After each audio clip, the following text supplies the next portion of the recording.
प्रभु यीशु।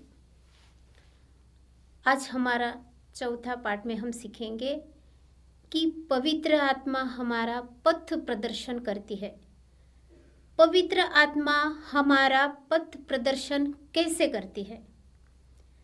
तो ये पवित्र आत्मा है कौन जो हमें रास्ता दिखाता है, हमारा पथ अवलोकित करता है? तो ये कौन है पवित्र आत्मा? तो ये पवित्र आत्मा जो हमें अच्छाई के राह पर चलाते हैं, सुसमाचार सुनाते हैं, और जो आत्माओं के फल है प्रेम, दया, शांति, मिलनसारी, ईमानदारी, सौम्यता, भलाई, विश्वास, प्रेम, संयम, ये जो आत्माओं के फल हमें प्राप्त होते हैं, किसके द्वारा? पवित्र आत्मा के द्वारा। तो हम इस गुणों को अपनाते हैं, इस गुणों को हम अपने हृदय में स्वीकार करते हैं, तो पवित्र आत्मा हमें आ जाता है। प्यारे बच्चों, हमको ये सीखना है कि ये पवित्र आत्मा किस लोग में, किन किन लोगों में होता है। तो हम देखते हैं कि हमारे आजू बाजू में, पड़ोस अड़ोस में हम देखते हैं कि जिनमें ये सारे गुण होते हैं, प्रेम, दया, शांति, मिलनसारी, ईमानदारी, संयम, सौम्यता, शुद्धता, नम्रता, ये पवित्र आत्मा के जो फल होते वो है पवित्र आत्मा, वही है पवित्र आत्मा। ये पवित्र आत्मा हमें आगे बढ़ने के लिए, पथ हमारा प्रकाशित करने के लिए हमें मदद करता है। हमने पहले पाठ में सुना हमारे आत्मा का विकास किस तरह से होता है। तो हमारा आत्माओं का विकास इन्हीं के द्वारा होता है। ये विकास हमारे अंदर होना जरूरी है। प्रभु यीशु मसीह के 30 साल की उम्र में उन्होंने यूहन्ना से बपतिस्मा ग्रहण किया। तब पवित्र आत्मा कपूत के रूप में उन पर उतरा और आकाश से यह वाणी हो गई कि यह मेरा प्रिय पुत्र है, मैं इससे बहुत खुश हूँ, आनंदित हूँ। तो प्रभु को ये सुसमाचार फैलाने का बल कहाँ से मिला? पवित्र आत्मा से मिला। पवित्र आत्मा के जरिए उन्होंने सुसमाचार फैलाया, प्रेरितों को चुना, प्रेरितों को सुसमाचार फैलाने के लिए उन्हें प्रेरित किया। उन पर पवित्र आत्मा छाया रहा और वो पवित्र आत्मा से परिपूर्ण हो गए। तो ये पवित्र आत्मा हमारा किस तरह से पथ प्रदर्शन करता है? प्रभु ने कहा, मैं तुम्हें अनाथ नहीं छोड़ूंगा, मैं तुम्हें अनाथ नहीं छोड़ूंगा, तुम्हारे लिए मैं एक सहायक भेजूंगा, वो सहायक तुम्हारा पथ प्रदर्शन करेगा। तो ये सहायक कौन है? ये सहायक यानी हमारी सहायता करने वाला, हमारी मदद करने वाला, वो कौन है? पवित्र आत्मा। वो पवित्र आत्मा हमारे लिए हमारा सहायक है। पवित्र आत्मा हमारा सहायक है। तो हमें पवित्र आत्मा किस तरह से मदद करता है? प्रभु को शक्ति कहाँ से मिली? पवित्र आत्मा से शक्ति मिली सुसमाचार फैलाने के लिए। सुसमाचार को हमारे तक पहुंचाने के लिए प्रभु पिता ईश्वर ने प्रभु को हमारे लिए भेज दिया है। वैसे प्रभु ने 12 शिष्यों को चुना और उन्हें सुसमाचार फैलाने के लिए उन दौत्य सौंप दिया। पवित्र आत्मा की सहायता से शिष्यों ने निर्भय होकर सुसमाचार की घोषणा की और आज भी वो समाचार हमारे तक पहुंचाते हैं। प्रभु यीशु ने शिष्यों से कहा कि पवित्र आत्मा तुम पर उतरेगा और तुम पवित्र आत्मा से परिपूर्ण हो जाओगे और सारे यरूशलेम के, यहूदिया और समारिया में मेरा नाम फैलाओगे और पृथ्वी के अंतिम छोर तक तुम सुसमाचार सुनाओगे। ये प्रभु ने शिष्यों को सुसमाचार फैलाने के लिए पवित्र आत्मा दे दिया।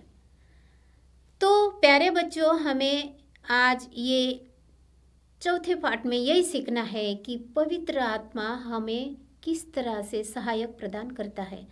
तो ये सहायक हमें जो प्रभु ने पवित्र आत्मा के जो 7 दान हमें दिए हैं, ज्ञान, बुद्धि, परामर्श, आत्मशक्ति, विवेक, भक्ति और ईश भय, ये 7 दान प्रभु ने हमें दिए हैं। इस दान के वजह से हम पवित्र आत्मा को ग्रहण कर सकते हैं।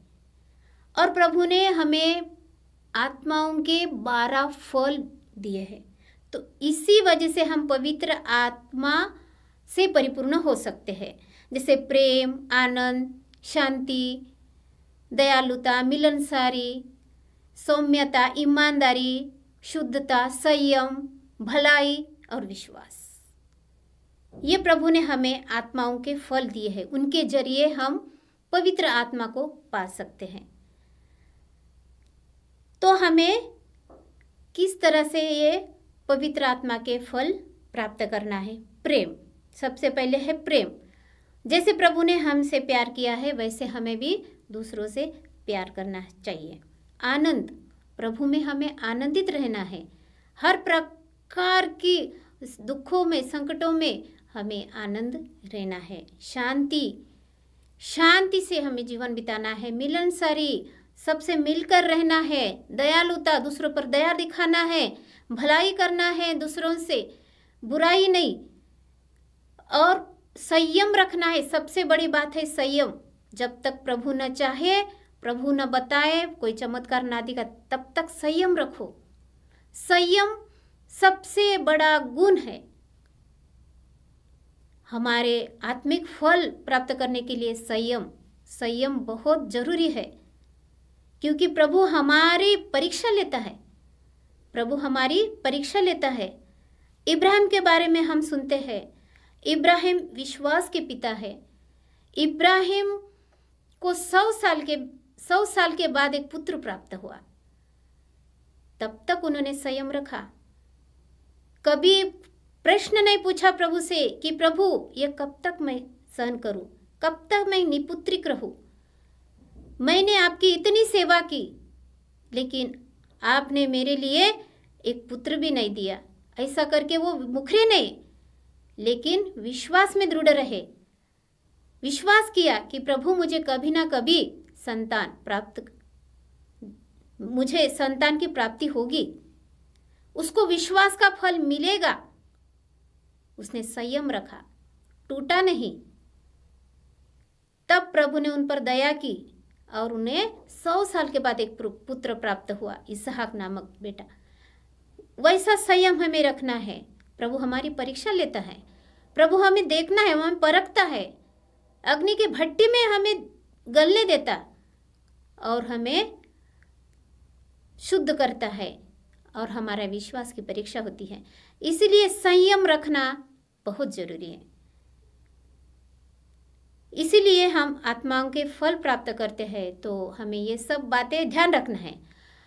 धैर्य रखना है, इंतजार करना है और शुद्धता में बढ़ना है। शुद्ध जीवन बिताना है और भलाई करना है। विश्वास रखना है।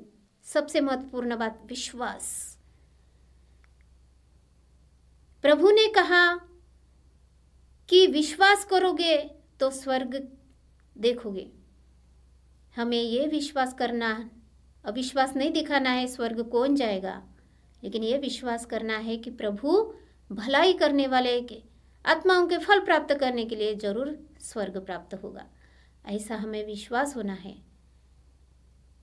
विश्वास जिनका दृढ़ है, वो भले ही उन्हें दुख क्यों न आए, भले उनके जीवन में कठिनाइयाँ क्यों नहीं आए, लेकिन अगर उसका विश्वास दृढ़ है तो वो पेड़ को भी एक शब्द से हटा सकते हैं, एक जगह से दूसरी जगह हटा सकते हैं, इतना विश्वास हमें होना चाहिए।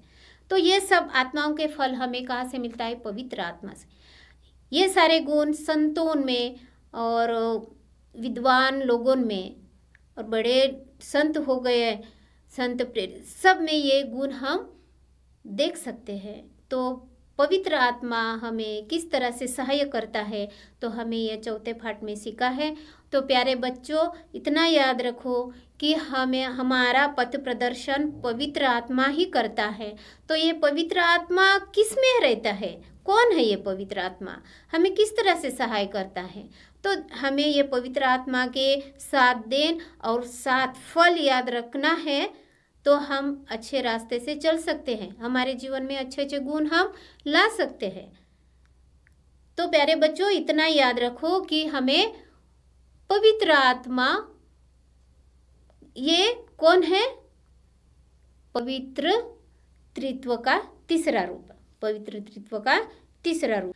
प्रभु यीशु ने 12 प्रेरितों को चुना और उनको पवित्र आत्मा से अभिषिक्त किया और सुसमाचार फैलाने के लिए उन्हें भेजा।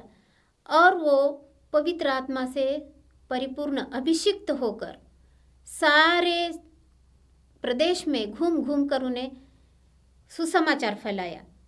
तो हमें भी सुसमाचार फैलाने के लिए पवित्र आत्मा की जरूरत है, पवित्र त्रित्व की जरूरत है। पिता ईश्वर, पुत्र ईश्वर के समान वे भी है, इसलिए वो हमें भी पिता ईश्वर और पुत्र ईश्वर से प्रार्थना करना है कि हमें भी सुसमाचार फैलाने के लिए हमारे लिए भी एक सहायक भेजेगा, हमारा पथ प्रदर्शन करेगा, हमारा रास्ता आलोकित करेगा, प्रकाशित करेगा। तो प्यारे बच्चों, हमें यही सीखना है कि हमें पवित्र आत्मा के फल ग्रहण करना है और हमें आगे बढ़ना है। ईश्वर चाहता है कि हम सब संत बने, हम सब संत बने। तो हमें संत बनने के लिए प्रभु आमंत्रित करते हैं। पवित्र आत्मा हमें प्रेरित करता है। जैसे हम बहुत भजन गीत गाते हैं पवित्र आत्मा के, तो ये इसके द्वारा हम पवित्र आत्मा में बढ़ते जाते हैं और पवित्र आत्मा हमारा पथ प्रदर्शन करता है। तो ईश्वर की इच्छा यही है कि हम सब संत बने। क्यों? संत में ये सारे पवित्र आत्मा के फल और दान होते हैं, तो हम भी उसी में बढ़ते जाए और सुसमाचार, जैसे प्रभु ने 12 प्रेरितों को सुसमाचार फैलाने के लिए पवित्र आत्मा को प्रेरित किया और उन्हें अभिषिक्त किया, वैसे हम भी पवित्र आत्मा के फल ग्रहण करें और संतों में संतों के साथ हम अपना सुसमाचार फैलाने के लिए हमें प्रभु ईश्वर मदद करे, सहायक करे। यही प्रार्थना हम प्रभु से करेंगे। Thank you.